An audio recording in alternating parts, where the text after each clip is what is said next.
मैंने प्रधानमंत्री जी से मिलकर के इस क्षेत्र के लिए गन्ना मिल, बड़ी गन्ना मिल की मांग की है कि यदि गन्ना की मिल आ जाएगी तो वो मिल वाला यहाँ लोगों को प्रेरित करेगा कि आप गन्ना की खेती करो।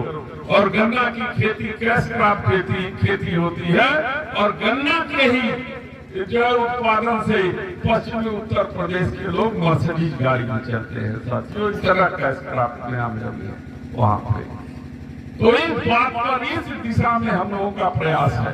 ठीक है, मैं जानता हूँ कि आपके बीच में कुछ काम जो बहुत आवश्यक है वो भी नहीं हो पाए।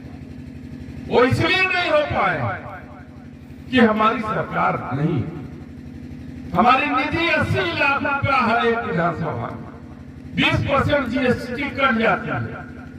हमारे सांसद निधि में भी जीएसटी कट जाती है। 1 करोड़ एक विधानसभा 5 करोड़ मिलता है और उसी में हमको सबको संतुष्ट करना है। तो उससे तो होगा नहीं जब तक कि हम बड़ा अमाउंट न ले आओ। नहीं तो 1 किलोमीटर खाली सड़क बनेगी, इससे ज्यादा बन नहीं पाएगी।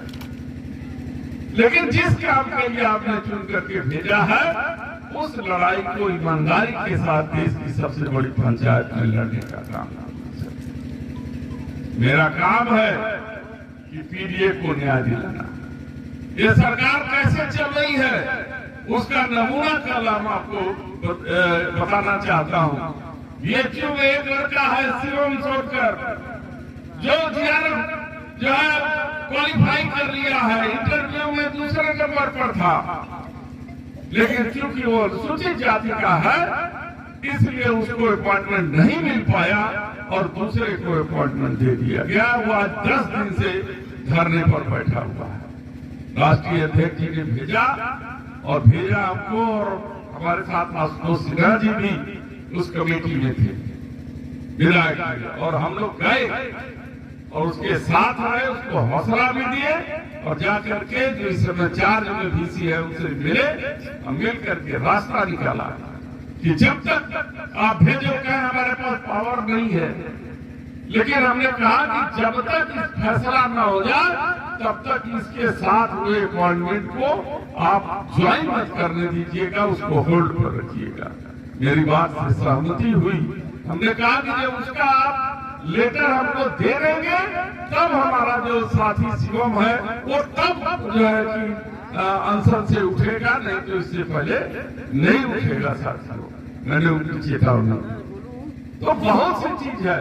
अब आप देख रहे हो आपके बगल में ही मैं पहली बार सांसद बन के आया तो आप ही लोगों ने मुझे स्वागत करने के लिए शहीदी स्थल पे बुलाया था और शहीद स्थल पे मैं गया और वहां पे जो है माल्यार्पण कर दिया तो देखा कि एक शिलापट लगा हुआ है और उस शिलापट पे 9 लोगों का नाम लिखा हुआ है और मूर्तियां केवल 3 लगी हुई है।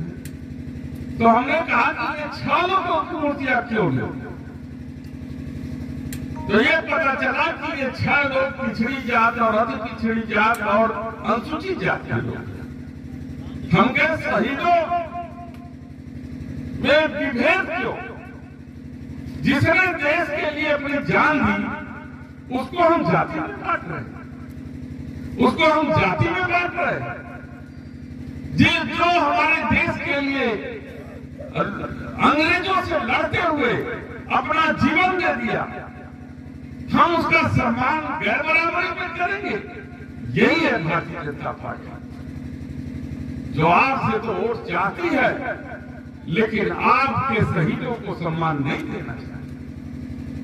उसमें जो लोग शिलापट में थे उसमें अनु भिंद, क्योंकि वो भिंद समाज का था इसलिए वो उसको नहीं दिया गया, मुस्लिम पूरा कराने वाला था।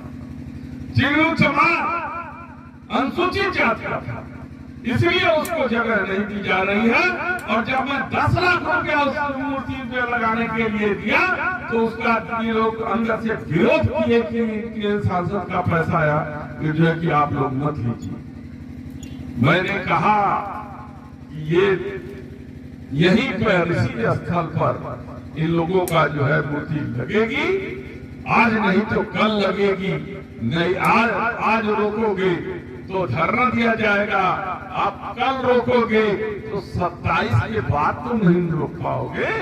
इसलिए पीडीए की सरकार हमको बनानी है और उन लोगों को जवाब देना है कि जो सम्मान नहीं दे सकता वो वोट का भी हकदार नहीं है साथ। इसलिए मैं आप लोगों से कहना चाहता हूं, उसमें पुरुषोत्तम कोई जो हमारे इनायतपुर के विश्वनाथ गौड़ जो हमारे पीडीए के साथ हैं, शिवमंगल चौधरी यही के हैं, पहाड़पुर के हैं, राजकुमार गिरी वो भी ब्राह्मण है लेकिन अनुसूचित जाति में आते हैं, अरे पिछड़े में आते हैं। महमूद सिंह का लगा, रघुनाथ का लगा, हीरा का लगा, 3 का लगा। तो जब मैंने देखा कि क्योंकि मैं समाजवादी विचारधारा का हूं, मैं पीडीए का अंग हूं, तो मुझे लगा कि यहाँ पे गैर बराबरी हो रही है और गैर बराबरी को दूर करने का नारा अगर किसी ने लिया है तो हमारे नेता माननीय मुलायम सिंह लिया करते थे और उन्होंने ही गैर बराबरी को दूर करने के लिए समाज में लोगों को जोड़ा था। आपको याद होगा साथी 93 का की बात, 93 में अडवाणी जी रथ लेकर के चले थे, इधर लोगों ने एक हुजूम निकाला था और निकाल करके ऐसा वातावरण बना दिया था कि जैसे आज उतना हिंदुत्ववादी वातावरण नहीं है। ये हुआ कि अरे अब क्या होगा, लेकिन यही पीडीए के साथ यही पिछड़ा और दलित मिलकर के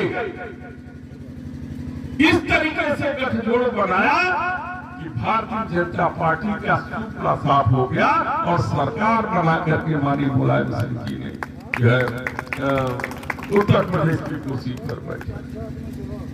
लेकिन ये भारतीय जनता पार्टी वाले बड़े साजिशकार हैं, वो समझ गए कि जिस दिन पीडीए के प्लेटफॉर्म पे पिछड़ा और दलित एक साथ गठजोड़ बना करके खड़ा हो जाएगा तो भारतीय जनता पार्टी सत्ता से कोसों दूर हो जाएगी।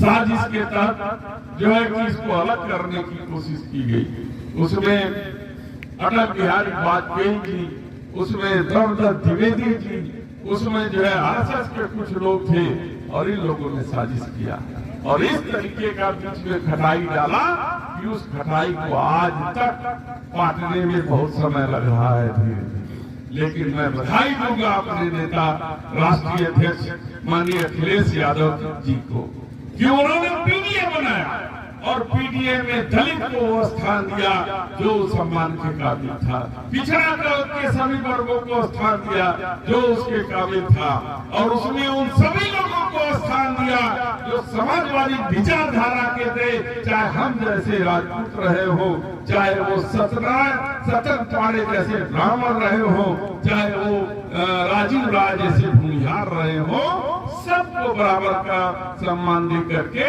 आज ऐसा रणनीति बनाया कि उत्तर प्रदेश में जो है देश की पंचायत में 37 लोग आकर के इस देश की तीसरी सबसे बड़ी और प्रदेश कार्यकारिणी के सदस्य